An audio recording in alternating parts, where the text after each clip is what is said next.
बच्चों, आपका हार्दिक स्वागत है आपके अपने YouTube चैनल पर। जैसा कि आपको पता है कि हम एलिमेंट्स ऑफ मैथमेटिक्स की बुक के सभी चैप्टरों के प्रत्येक क्वेश्चन सोल्व करने की एक सीरीज़ शुरू की है। इस सीरीज़ के चलते आज हम पढ़ने जा रहे हैं एक्सरसाइज 15.9 यानी कि प्रोबेबिलिटी के एक्सरसाइज 15.9 आज हम पढ़ने जा रहे हैं। और आज का जो हमारा टॉपिक होगा वो होगा बाइनोमियल डिस्ट्रीब्यूशन। Binomial distribution. तो क्वेश्चन में आपको लिखा मिलेगा कि बाइनोमियल डिस्ट्रीब्यूशन, तभी आपको ये कंसेप्ट आज जो हम पढ़ रहे हैं वो लगाना है। ठीक है, क्या लिखा हुआ मिलेगा? बाइनोमियल डिस्ट्रीब्यूशन, तभी आपको ये कंसेप्ट लगाना है। तो बाइनोमियल डिस्ट्रीब्यूशन में एक फॉर्मूला है जो आपको याद करना है। कैसे है भाई, अभी याद करा देते हैं। देखिए क्या होगा रिजल्ट हमारा, P X equals to R N C R P raise to power R Q raise to power N minus R होगा। ठीक है, तो एक दो बार आप रिवाइज करेंगे तो ये अच्छे से याद हो जाएगा। मैं आपको बता देता हूँ कि यहाँ पर कौन सी चीज़ क्या रहेगी। तो एन तो रहेगा हमारा नंबर ऑफ थ्रो या number of draw, number of throw या नंबर ऑफ ड्रा। भाई थ्रो करने की चीज़ है तो नंबर ऑफ थ्रो रहेगा, जैसे क्वाइन और डाई। ठीक है, और ड्रा करने की चीज़ है जैसे कि कार्ड्स वगैरह या फिर बॉल्स वगैरह, तो नंबर ऑफ ड्रा रहेगा। ठीक है, उसके बाद सी यहाँ पर कॉम्बिनेशन के लिए यूज किया गया है। पी जो है वो इवेंट के सक्सेस की प्रोबेबिलिटी रहेगी। पी क्या रहेगी? इवेंट के सक्सेस की प्रोबेबिलिटी। और क्यू क्या रहेगी? इवेंट के फेलियर की प्रोबेबिलिटी। तो आपको पता है कि जो टोटल प्रोबेबिलिटी होती है वो कितनी होती है? 1 होती है। पी क्या चीज़ है भाई? इवेंट के सक्सेस की प्रोबेबिलिटी। और क्यू क्या है? इवेंट के फेलियर की प्रोबेबिलिटी। यानी कि इन दोनों का जो सम है वो हमेशा कितना रहेगा? 1। पी प्लस क्यू कितना रहेगा? 1 रहेगा, क्योंकि जो टोटल प्रोबेबिलिटी है वो कितनी होती है? 1। यानी कि अगर आपको पी गिवन हो जाए तो क्यू निकालना आसान रहेगा। कैसे? क्यू निकालने के लिए आप 1 में से पी की वैल्यू को क्या कर देंगे? माइनस कर देंगे। ऐसे ही पी अगर आपको निकालना है और क्यू आपको गिवन है तो भी आप 1 में से माइनस कर देंगे। ठीक है, उसके बाद बचता है हमारे पास आर। आर क्या चीज़ होगा? जिस इवेंट के, जिस केस की प्रोबेबिलिटी आपसे पूछी गई है वो किसकी वैल्यू होगी? आर की। तो जो क्वेश्चन में पूछा गया है। तो साथ ही मैं आपको बता देता हूँ, आप बुक साथ में रख के बैठेंगे, बुक क्वेश्चन आपके सामने होगा तो और अच्छे से समझ में आएगा, क्योंकि इस वीडियो में हम केवल सॉल्यूशन को डिस्कस करेंगे। तो आप मैच कराते हैं क्वेश्चन को कि ये कौन सा क्वेश्चन है, और क्वेश्चन को एक बार वीडियो को रोक करके क्वेश्चन को अच्छे से पढ़ लें और उसके बाद आप सॉल्यूशन देखें तो बहुत अच्छे से समझ में आएगा। ठीक है, तो क्वेश्चन नंबर हमारा फर्स्ट है। इसमें बोला गया है कि हमारे पास एक डाई है जिसको हमने कितने टाइम्स थ्रो किया है? 8 टाइम्स थ्रो किया है। तो इसका मतलब एन की वैल्यू तो कितनी हो जाएगी? 8। डाई को कितने टाइम्स थ्रो किया गया है? 8 टाइम्स। अब वहाँ पर बोला गया है कि आपको प्रोबेबिलिटी ऑफ डिस्ट्रीब्यूशन बनाना है, किसके लिए? इवन नंबर के लिए। अब आपको पता है डाई में जो इवन नंबर होते हैं वो 2 होता है, 4 होता है और 6। डाई के अंदर केवल ये 3 नंबर ऐसे होते हैं जो इवन होते हैं, इसलिए इसकी प्रोबेबिलिटी निकालेंगे तो इवन नंबर कितने हो गए भाई? 3। और टोटल कितने होते हैं डाई में? 6। तो प्रोबेबिलिटी क्या हो जाएगी? 3/6। कैंसिल करेंगे तो रिजल्ट क्या मिलेगा? 1/2। तो ये किसका रिजल्ट आ गया? पी का। मैंने आपको बोला था कि इवेंट के सक्सेस की प्रोबेबिलिटी क्या रहेगी? पी। तो ये सक्सेस की निकाली है। अब probability of not even number यानी कि उसके फेलियर की प्रोबेबिलिटी। तो पी की वैल्यू कितनी आई थी? 1/2। 1/2 को 1 में से माइनस करेंगे तो आपको रिजल्ट क्या मिलेगा? 1/2 मिलेगा। इसलिए क्यू का रिजल्ट भी कितना हो गया? 1/2 हो गया। अब हम ये फॉर्मूला अप्लाई करेंगे। देखिए आर की वैल्यू आपको पहले रिप्लेस नहीं करनी है, सबसे लास्ट में जाकर के जिस केस के लिए प्रोबेबिलिटी पूछी जाएगी तब हम आर की वैल्यू रिप्लेस करेंगे। बाकी सभी की वैल्यू आपको पहले से रिप्लेस कर लेनी है। ठीक है, तो एन आपका कितना हो गया है? देखिए 8 हो गया है। आर नहीं रखेंगे हम। सी तो कॉम्बिनेशन के लिए यूज हुआ है। पी आपका कितना हो गया है भाई? 1/2 हो गया है। क्यू भी कितना हुआ है? 1/2 हुआ है। आर की वैल्यू यहाँ पर रिप्लेस नहीं करेंगे। एन कितना हो गया है? 8 हो गया है। और आर भी आपका क्या रहेगा? सेम रहेगा। तो आर को सेम रखना है, पहले पी क्यू और एन की वैल्यू आपको पुट कर देनी है फॉर्मूले में। अब हम इसको थोड़ा और सिंप्लीफाई करेंगे तो आपको पता है भाई यहाँ पर ये जो बेस है यहाँ पर भी 1/2 है और यहाँ पर भी 1/2 है। आपको पता है कि बेस अगर सेम है तो पावर्स जो है वो क्या हो जाती है? ऐड हो जाती है। जैसे 2 raise to power m into 2 raise to power n आपका क्या हो जाएगा? 2 raise to power m plus n हो जाएगा। तो यहाँ पर ये जो पावर्स है इनको हम ऐड करेंगे तो r जो है वो हमारा क्या हो जाएगा? कैंसिल। और रेज टू पावर में कितना बचेगा? 8। अब जो हमसे पूछा गया है उस चीज़ को हम कैलकुलेट करेंगे। तो यहाँ पर बोला गया है कि 7 टाइम्स और 8 टाइम्स यानी कि more than equals to 7 times जो है आपका इवन नंबर आना चाहिए। मोर देन 7 टाइम्स, 7 टाइम्स से ज़्यादा। अब 7 टाइम्स से ज़्यादा आने का मतलब क्या हुआ कि आर की जो वैल्यू है वो आपकी 7 हो सकती है और क्या हो सकती है? 8 हो सकती है। ठीक है, तो एक बार हम आर की जगह क्या रिप्लेस कर देंगे? 7। और एक बार आर की जगह क्या रिप्लेस कर देंगे? 8। तो x इक्वल्स टू एक तो 7 पर डिस्कस करनी है हमें प्रोबेबिलिटी, और एक x इक्वल्स टू 8 पर, यानी कि एक बार r की जगह आप 7 रिप्लेस करेंगे और एक बार 8 इसी फॉर्मूले में, ठीक है। तो ये हो जाएगा 8c7, यहाँ पर हो जाएगा 1/2 रेज टू पावर 8, ये और ये हो जाएगा, फिर 8 रिप्लेस करेंगे तो 8c8 और 1/2 रेज टू पावर 8, ये तो एच डी रहने वाला है, ठीक है, क्योंकि इसमें r नहीं था ना यहाँ पर। अब इसको हम सिंप्लीफाई करेंगे, लेकिन उससे पहले मैं आपको बता देता हूँ कि आपने 11th क्लास में जब कम्बिनेशन पढ़ा था तो वहाँ पर एक थ्योरम होती थी NCR इक्वल्स टू होता था NCN-R, ठीक है। ये थ्योरम हम कब अप्लाई करते थे, जब n और r का जो डिफरेंस है वो r से लेस होता था। जैसे यहाँ पर आप देख सकते हैं n और r, यानी कि 8 और 7 में कितने का डिफरेंस है, 1 का, तो r से लेस है ना, यानी कि 7 से लेस है।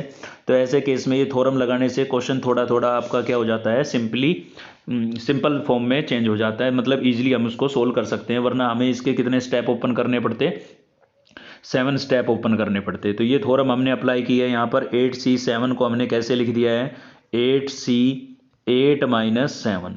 अब 8-7 करेंगे तो क्या बन जाएगा, 8c1 नहीं बन जाएगा। तो 8c7 को आप सोल्व करें या 8c1 को, दोनों का रिजल्ट सेम रहने वाला है। इसको सोल्व करते तो 7 स्टेप ओपन करने पड़ते, इसको सोल्व करेंगे तो केवल 1 स्टेप ओपन करना पड़ेगा। तो इससे ये फायदा हो गया हमें, ठीक है। अब तो इसको हमने क्या लिख दिया है, 8c1। अब देखिए n और r अगर इक्वल हो जाता है ना, तो कम्बिनेशन का जो रिजल्ट है वो कितना हो जाता है, 1 हो जाता है, यानी कि NCN जो है वो कितना होता है, 1। और ऐसे ही मैं आपको बता देता हूँ NC0 भी कितना होता है, 1 होता है, ठीक है। ये 1 हो गया। अब 8c1 को जब हम सोल्व करेंगे 8c1 को, तो क्या होगा, 8/1। यहाँ पर जितना लिखा होता है उतने स्टेप इसके ओपन करने होते हैं। तो 1 लिखा है तो 1 स्टेप मतलब 8 ही लिखना होगा, और अपोन में 1 का स्टेप तो 1 ही रहेगा। तो 8/1 यानी कि 8 इसका क्या हो जाएगा रिजल्ट, इसलिए यहाँ पर 8 लिखा हुआ है। ये आपका एच डी है 1/2 raise to power 8, 1 H D लिखा हुआ है, और 1/2 रेज टू पावर 8 ये भी एच डी लिखा हुआ है, ठीक है। अब देखिए 8 यहाँ पर था और 1 यहाँ पर था, दोनों का सम करेंगे कितना हो जाएगा, 9, क्योंकि इनटू में जो टर्म है वो सेम है तो कोफिशिएंट क्या हो जाते हैं, ऐड हो जाते हैं। तो ये फाइनल रिजल्ट आपके पास आया। अब चाहें तो आप इसको और भी सिंप्लीफाई कर सकते हैं, कैसे भाई, 1 की पावर 8 तो कितना होगा, 1 ही होगा, लेकिन 2 की पावर 8 जो है उसको हम जब सोल्व करेंगे 2 रेज टू पावर 8 को, ये 9 ऊपर 1 से मल्टीप्लाई करके 9 ऊपर लिख दिया गया है, ठीक है, न्यूमिनेटर के अंदर। अब 2 रेज टू पावर 8 जो है वो कितना होगा आपका, 256। तो 9/256 इसका क्या हो जाएगा, रिजल्ट हो जाएगा। चलिए देखते हैं नेक्स्ट क्वेश्चन, और नेक्स्ट क्वेश्चन है हमारा क्वेश्चन नंबर 2। इसके अंदर क्या बोला गया है भाई, नंबर ऑफ थ्रो कितने हुए हैं, 4 हुए हैं। और यहाँ पर बोला गया है probability of the number greater than 2, जो नंबर है वो 2 से ग्रेटर होगा। अब डाई में 2 से ग्रेटर कितने नंबर होते हैं, एक तो 3 होता है, एक 4 होता है, एक 5 होता है, एक 6 होता है, ठीक है। 4 नंबर ऐसे होते हैं जो 2 से क्या होते हैं, ग्रेटर। तो 4 और टोटल कितने होते हैं, 6। तो प्रोबेबिलिटी क्या हो जाएगी, 4/6, कैंसिल करने पर क्या आ गया, 2/3। तो ये ग्रेटर नंबर मिलने की प्रोबेबिलिटी। अब नहीं मिलने की प्रोबेबिलिटी के लिए, यानी कि क्यू की वैल्यू के लिए हम क्या कर देंगे, 1 में से माइनस कर देंगे। तो not getting the greater than 2। तो जो P आया था वो आपका कितना आया था, 2/3। तो मैंने बताया आपको Q निकालना है, तो 1 में से P को क्या कर देंगे, माइनस कर देंगे, ठीक है। तो P आपका कितना था, 2/3, 1 में से 2/3 को माइनस करेंगे तो रिजल्ट क्या मिलेगा, 1/3 मिलेगा। अब P, Q और N तीनों की वैल्यू हम उठा करके फॉर्मूले में रिप्लेस कर देते हैं। तो देखिए ये आपका फॉर्मूला था, N आपका कितना हो गया, 4, R की वैल्यू अभी हमें पुट नहीं करनी है, P कितना हो गया 2/3 और Q कितना हो गया 1/3। R की वैल्यू पुट करनी नहीं है, N कितना हो गया यहाँ पर 4, यहाँ पर भी R की वैल्यू पुट नहीं करनी है, ठीक है। अगर अब बेस सेम होता तो यहाँ पर भी हम पावर ऐड कर लेते जैसे पिछले क्वेश्चन में किया था, लेकिन यहाँ पर बेस सेम नहीं है। अब देखिए इसने हमसे जो बोला है फर्स्ट पॉइंट में, तो किसकी प्रोबेबिलिटी पूछी गई है कि x equals to 1 is success. 1 is success का मतलब केवल एक ही थ्रो के अंदर आपको क्या मिले, नंबर 2 से ग्रेटर मिले, 1 सक्सेस। तो इसका मतलब r की वैल्यू आपको कितनी रिप्लेस कर देनी है, 1। तो यहाँ पर और यहाँ पर हर जगह जहाँ भी आपको r दिखाई दे रहा है, प्लस यहाँ पर भी, ठीक है। तो जहाँ भी आपको r दिखाई दे रहा है वहाँ पर हम कितना रिप्लेस कर देंगे, 1। तो देखिए बन जाएगा आपका 4c1, यहाँ पर हो जाएगा 2 raise to power 3, 2/3 whole raise to power 1, और यहाँ पर हो जाएगा 1/3 रेज टू पावर कितना हो जाएगा आपका, 3 हो जाएगा। 3 क्यों हो जाएगा, क्योंकि यहाँ जब आप 1 रिप्लेस करेंगे तो 4 - 1 कितना हो जाएगा, 3। अब इसको जब हम सोल्व करेंगे तो आपको पता है 4c1 को सोल्व करेंगे तो 4/1 आएगा। 2/3 आपका सेम है बिल्कुल, और 1 का क्यूब कितना होता है, 1 और 3 का क्यूब कितना होता है, 27। तो 1/27, ये फाइनल रिजल्ट आपका हो जाएगा 4 × 2/3 और 1/27। अब यहाँ पर कुछ कैंसिल तो हो नहीं रहा है, तो 2 4 जा कितना लिख दिया हमने 8, और 27 को 3 से मल्टीप्लाई करूँगा 81। तो ये इसके फर्स्ट पॉइंट का आंसर हो जाएगा। अब सेकेंड पॉइंट में यहाँ पर हमें बोला गया है कि 4 और 3 और 4 सक्सेस, 3 और 4 सक्सेस। तो इसका मतलब आपको एक बार आर की वैल्यू कितनी पुट कर देनी है, 4 पुट कर देनी है, और एक बार आर की वैल्यू कितनी पुट कर देनी है, 3। तो ये देखिए हमने पहले x = 4 पुट किया है, फिर r = 4 पुट किया है, फिर r = 3। आप इनको आगे पीछे भी लिख सकते हैं, मतलब x = 3 को पहले और x = 4 को बाद में भी लिख सकते हैं, उससे कोई फर्क नहीं पड़ेगा। तो जो फॉर्मूला था हमारा, वहाँ पर हमने पहले r की जगह क्या पुट कर दिया है 4, और फिर r की जगह क्या पुट कर दिया है भाई 3। तो ये पुट कर दिया है, आप समझ गए होंगे। एक बार फिर से हम इसको दिखा देते हैं आपको। देखिए यहाँ पर एक बार तो r की जगह हमने 4 रिप्लेस किया, तो ये हो जाएगा 4c4, यहाँ पर 4 हो जाएगा, और यहाँ 4 - 4 क्या हो जाएगा, 0 हो जाएगा। ठीक है, फिर 3 रिप्लेस करेंगे, 3 रिप्लेस करेंगे तो यहाँ पर हो जाएगा 4c3, यहाँ पर 3 आ जाएगा पावर में, और यहाँ 4 - 3 कितना बच जाएगा 1। तो यही रिजल्ट तो यहाँ पर लिखा गया है, देखिए। ठीक है, अब इसको हम जब सोल्व करेंगे तो 4c4 n और r इक्वल हो गया। ठीक है, तो इसकी वैल्यू कितनी हो जाएगी, 1 हो जाएगी। ये गलत लिखा हुआ है, 4 नहीं आएगा यहाँ पर। इसकी वैल्यू कितनी हो जाएगी, 1, n और r इक्वल हो गया तो। ठीक है, अब यहाँ पर है 2/3 की होल पावर कितनी है भाई 4, 2/3 की होल पावर कितनी है 4। ठीक है, तो ये एज इट इज लिखी हुई है। 1/3 की पावर है 0, तो ये भी कितना हो जाएगा, 1 हो जाएगा। आई थिंक ये चेंज करके तो नहीं लिख दिया है, इधर का उधर, उधर का इधर। ओ सॉरी, ये तो चेंज करके लिखा हुआ है भाई। ये इसने क्या किया है यहाँ पर, ये जो है ना, ये पहले लिख दिया गया है, और ये जो है ये बाद में लिख दिया गया है यहाँ पर। ठीक है, तो इससे तो कोई फ़र्क नहीं पड़ता, चलो कोई बात नहीं। देखिए 4c3 को जब हम सोल्व करेंगे, 4c3 को, तो क्या होगा 4 × 3 × 2 अपोन में क्या आएगा 3 × 2 × 1। देखिए ये 4c3 को सोल्व कर रहे हैं, तो यहाँ पर 3 लिखा है, इसका मतलब इसके 3 स्टेप ओपन करने हैं, इसलिए मैंने यहाँ पर ये 3 स्टेप ओपन किए हैं। ठीक है, 3 से 3 कैंसिल हो जाएगा, 2 से 2 तो क्या मिलेगा 4, इसलिए यहाँ पर ये 4 लिखा हुआ है। तो इसका रिजल्ट यहाँ पर लिखा हुआ है ये। ठीक है, 2/3 की होल पावर कितनी थी, यहाँ तो 1 थी, सॉरी 2 थी, तो ये 2 आएगा हमारा। ठीक, सॉरी ये गलत यहाँ लिखा हुआ है, ये 3 यहाँ आएगा, ये बिल्कुल सही है, यहाँ पर 3 आएगा। और 1/3 रेज़ टू पावर कितना था 1। अब इसको जब हम सोल्व करेंगे तो 4c4 कितना हो जाएगा आपका 1 हो जाएगा। 2/3 की होल पावर कितनी है 4, और किसी की पावर अगर 0, किसी नंबर की पावर 0 हो तो उसकी वैल्यू कितनी होती है 1। अब इसको हम आगे जब सोल्व करेंगे तो क्या रहेगा हमारा रिजल्ट। देखिए 2 की पावर 3 को जब हम सोल्व करेंगे तो कितना हो जाएगा 8, और 8 तो यहाँ से हो गया, 2 रेज़ टू पावर 3 कितना हो जाएगा 8 हो जाएगा, और 8 को 4 से मल्टीप्लाई करेंगे तो कितना हो जाएगा 32, और 3 की पावर 3 कितना हो जाएगा 27 को 3 से मल्टीप्लाई करेंगे तो न्यूमिनेटर में तो आपके पास कितना हो गया था 32 हो गया भाई न्यूमिनेटर में तो, और डेनोमिनेटर में 3 की पावर 3 27, और 27 को इस 3 से मल्टीप्लाई करेंगे तो 81, तो 32/81, 32/81 लिखा हुआ है। अब यहाँ पर भी 2 रेज़ टू पावर 4 कितना हो जाएगा 16, और 3 रेज़ टू पावर 4 कितना हो जाएगा 81। अब इसको एलसीएम लेकर के जब हम सिंप्लीफाई करेंगे तो एलसीएम लेंगे कितना आएगा 81, 32 + 16 कितना हो जाएगा 48, तो 48/81 इसका क्या रहेगा आंसर रहेगा। अब चलते हैं आगे।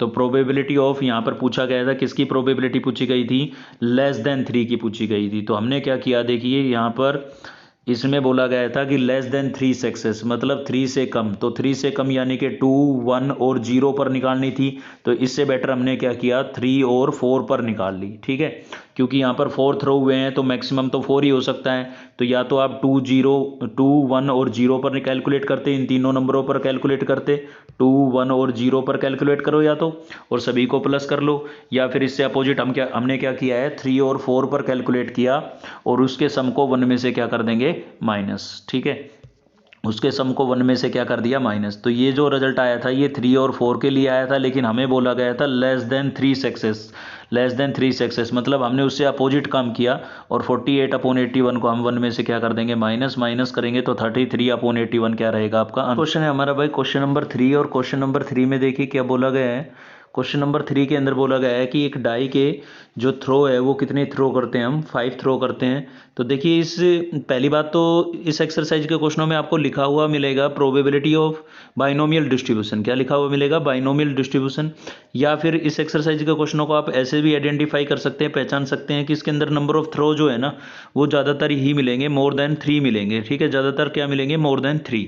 तो यहाँ पर नंबर ऑफ थ्रो कितने हैं? 5 है। और यहाँ पर आपको जो बाइनोमियल डिस्ट्रीब्यूशन बनाना है वो किसके लिए बनाना है? इवन नंबर के लिए। और डाई में जो इवन नंबर होते हैं वो 2, 4 और 6 होते हैं, मतलब ये 3 नंबर इवन होते हैं।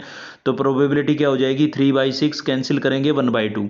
अब इवन नंबर नहीं मिलने की प्रोबेबिलिटी, नोट सक्सेस की। अब इवन नंबर नहीं मिलेंगे तो ओड नंबर ही मिलेंगे। ओड नंबर भी लिख सकते हो या नोट इवन नंबर भी लिख सकते हो। ठीक है, तो क्यू क्या हो जाएगा? 1 में से पी की वैल्यू को हम क्या कर देंगे? माइनस। तो पी की वैल्यू 1/2 थी, 1/2 को 1 में से माइनस करेंगे तो रिजल्ट आपको क्या मिलेगा? 1/2 मिलेगा। अब एन, पी और क्यू, इन तीनों की वैल्यू आपको फॉर्मूले में पुट करनी है। तो ये देखिए हमने फॉर्मूले में पुट कर दी है।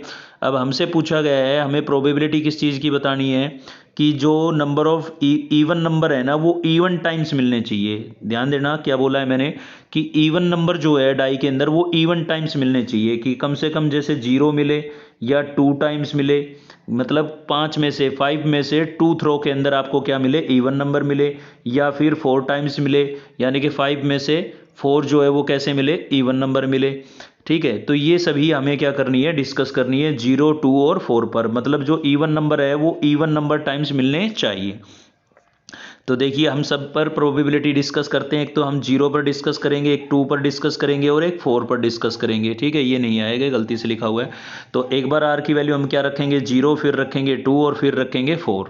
ठीक है, तो ऐसा ही हमने किया। जो ऊपर फॉर्मूला हमारा ये वाला रिजल्ट बना था इसके अंदर हम r की वैल्यू एक बार तो कितनी रखेंगे? 0 रखेंगे, फिर रखेंगे 2 और फिर रखेंगे 4। तो आई थिंक इतना तो आप कर सकते हैं, कोई बड़ी बात नहीं है ना। जैसे ही आप ये वैल्यू रिप्लेस करेंगे तो 0 पर ये रिजल्ट मिलेगा आपको, 2 पर ये रिजल्ट मिलेगा और 4 पर ये रिजल्ट मिलेगा। अब इसको हम जब सिंप्लीफाई करेंगे तो आप देख सकते हैं इस वाले केस में r की वैल्यू 0 है तो इसकी वैल्यू 1 हो जाएगी। 1/2 की पावर 0 है, एज टीज लिखा हुआ है। यहाँ पर 1/2 रेज टू की पावर 5 है, ये भी एज टीज लिखा हुआ है। 5c2 को सोल्व करना मैं आपको बता देता हूँ। तो आप क्या लिखेंगे? 5 × 4/2 × 1 कैंसिल करेंगे। 2 2 जा 4, 5 2 जा कितना आ जाएगा? 10। बाकी ये सब देखिए एज टीज लिखा हुआ है सारा। ठीक है, ऐसे ही 5c4 में अब आप देख सकते हैं इन दोनों में डिफरेंस कितने का है? 1 का है। तो या तो इसको सीधा ही सोल्व कर लें आप, 4 स्टेप ओपन कर लें, थोड़ा सा टाइम तो लगेगा लेकिन आंसर सेम ही आएगा। ठीक है, तो इसको जब ऐसे सोल्व करेंगे आप तो ये 3 4 5 3 4 5 3 4 3 2 ये पूरा कैंसिल हो जाएगा तो 5 ही मिलेगा। या फिर आप क्या करें? इसके अंदर लगा लें थ्योरम, जो अभी मैंने आपको पीछे बताई थी कि आप 5c4 को क्या लिख सकते हैं? 5 - 4, तो आपको रिजल्ट मिलेगा 5c1। अब 5c1 को सोल्व करेंगे तो 5/1, यानी कि रिजल्ट क्या मिला? 5। तो इसमें स्टेप कम ओपन करने पड़ते हैं।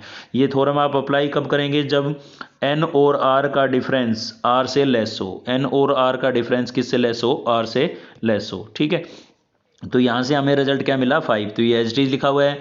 बाकी 1/4 और 1/2 इनकी पावर यहाँ पर 4 थी, यहाँ पर 1 थी, बेस सेम था, पावर ऐड कर दी यहाँ पर हमने ना। ऐसा यहाँ पर भी देखो किया है, सेम यहाँ पर भी किया है। ठीक है, अब इसको जब हम सोल्व करेंगे तो रिजल्ट हमारे पास क्या मिलेगा? अब देखिए यहाँ पर जो है ये 1/2 रेज टू पावर 5 यहाँ पर भी है, यहाँ पर भी 5 कॉमन हो सकती है, यहाँ पर भी 5 कॉमन हो सकती है। तो वो पावर हमने कॉमन कर ली और इसमें एक एक्स्ट्रा पावर थी उससे ये 5 पर कैंसिल कर दिया।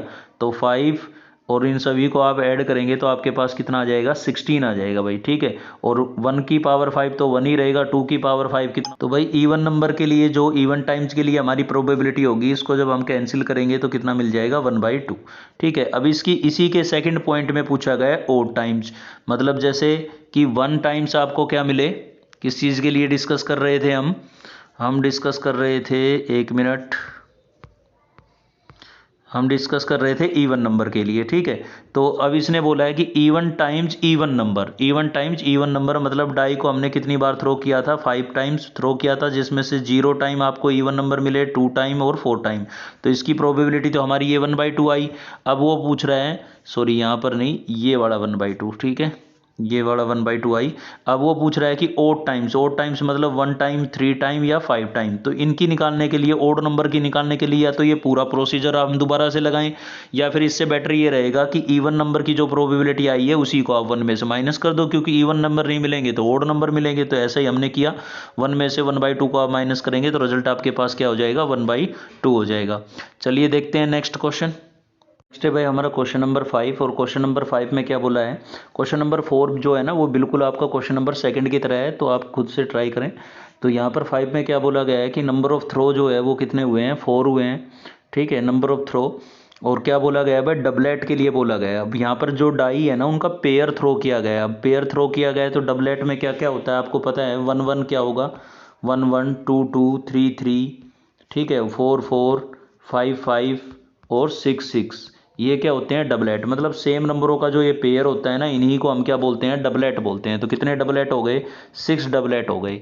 तो प्रोबेबिलिटी क्या हो जाएगी यहाँ पर, 6/36, क्योंकि पेयर थ्रो हुआ है और दो डाई का जो जोड़ा है वो थ्रो हुआ है, तो केस जो है 36 बनेंगे टोटल। कैंसिल करने पर 1/6 आ जाएगा। ये पी की वैल्यू हो गई।